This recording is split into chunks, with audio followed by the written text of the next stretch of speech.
നമസ്കാരം. സഹ്യ ന്യൂസിലേക്ക് സ്വാഗതം.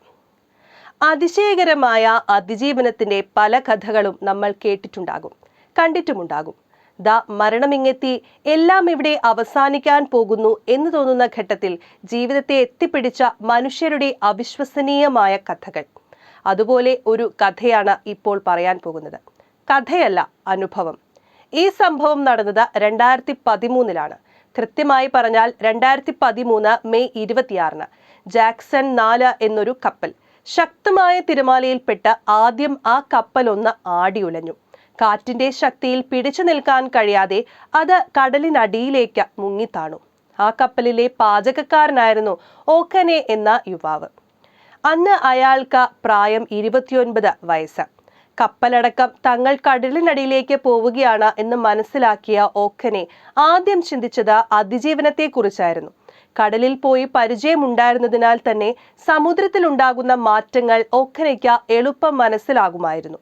അന്നത്തെ ദിവസത്തെക്കുറിച്ച് ആ യുവാവ് പറയുന്നത് ഇങ്ങനെയാണ്: കുറേയേറെ വർഷങ്ങളായി ഞങ്ങൾ കടലിൽ പോകുന്നതാണ്. നമുക്ക് ജലത്തെക്കുറിച്ച് അറിയാമായിരുന്നു, പക്ഷെ അതിന് മുൻപൊരിക്കലും ഇത്തരം ഒരു അനുഭവം നമുക്കുണ്ടായിരുന്നില്ല. കപ്പൽ മുങ്ങിത്താണു. ജീവൻ നിലനിർത്താനായി ഞാൻ പോരാടുകയായിരുന്നു. എയർ പോക്കറ്റ് വെച്ച് എത്ര നേരം ജീവനോടെ ഇരിക്കാനാകുമെന്ന എനിക്ക് യാതൊരു പിടിയും ഉണ്ടായിരുന്നില്ല. ഞാൻ എൻ്റെ കുടുംബത്തെക്കുറിച്ച് ചിന്തിച്ചു, എൻ്റെ ഭാര്യയെക്കുറിച്ച് ചിന്തിച്ചു. എനിക്ക് എന്തെങ്കിലും സംഭവിച്ചാൽ അവൾ എങ്ങനെ അതിജീവിക്കുമെന്നാണ് ഞാൻ ചിന്തിച്ചത്.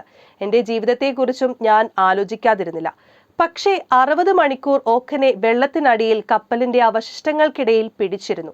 കുടുങ്ങിപ്പോകുന്നതിന് മുൻപ് കുറച്ച് ഭക്ഷണവും കോളയും ഓക്കനെ ശേഖരിച്ചു വെച്ചിരുന്നു. കടലിനടിയിൽ കഴിഞ്ഞ 3 ദിവസവും ക്രേഫിഷ് അയാളെ കടിച്ചുകൊണ്ടേയിരുന്നു. അപ്പോഴൊന്നും ഓക്കനെ പ്രതീക്ഷ കൈവിട്ടില്ല. കരയിലേക്ക് തിരികെ ചെല്ലാനാകുമെന്ന് അയാൾ പ്രതീക്ഷിച്ചിരുന്നു, ആഗ്രഹിച്ചിരുന്നു. പരിഭ്രമിക്കുമ്പോൾ നമ്മൾ കൂടുതൽ ഓക്സിജൻ എടുക്കാൻ തുടങ്ങും. പേടി വരുമ്പോൾ സ്വാഭാവികമായും നമ്മൾ പരിഭ്രമിക്കാനും തുടങ്ങും. ഞാൻ ആദ്യം ശ്രമിച്ചത് എൻ്റെ പേടി ഇല്ലാതാക്കാനാണ് എന്നാണ് ഓക്കനെ ഗാർഡിയനോട് അന്ന് പറഞ്ഞത്.